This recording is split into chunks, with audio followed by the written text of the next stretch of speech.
அப்பாடா இப்போவாது டாக்ஸ் கட்டுறது தப்பிச்சுமே. ஆமாங்க, அது என்னங்கிறது தெரிஞ்சுக்கிற முன்னாடி மறக்காம நம்ம பேஜை ஃபாலோ பண்ணிட்டு பாருங்க. அது என்ன அப்படின்னா வந்துட்டு, நம்ம ஃபினான்ஸ் மினிஸ்டர் பார்த்தீங்கன்னா, அதுக்கான பட்ஜெட் தாக்கல் பண்ணியிருக்காங்க. அதுல வந்துட்டு தனிநபர் வருமானத்துக்கு 12,00,000 வரைக்கும் டாக்ஸ் வந்து எக்ஸம்ப்ஷன் பண்ணியிருக்காங்க. 12,00,000க்கு மேல இருக்கிறவங்களுக்கு தான் வந்துட்டு இந்த ஸ்லாப் வந்துட்டு உங்களுக்கு ஒர்க் அவுட் ஆகும். 12,00,000க்கு கீழ வாங்குறவங்களுக்கு வந்துட்டு டாக்ஸே நம்ம கட்ட தேவையில்ல.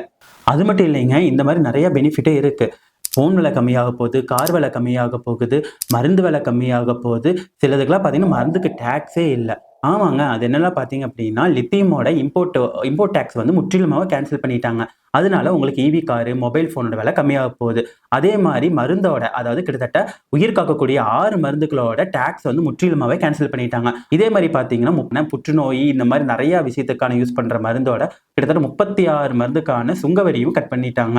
ஸோ இதனால உங்களுக்கு மருந்தோட விலை வந்து ரெடியூஸ் ஆக போகுது. இந்த மாரி இன்ஸ்டன்ட் இன்ஃபர்மேட்டிவ் கன்டென்ட்க்கு நம்ம பேஜ மறக்காம ஃபாலோ பண்ணிக்கங்க.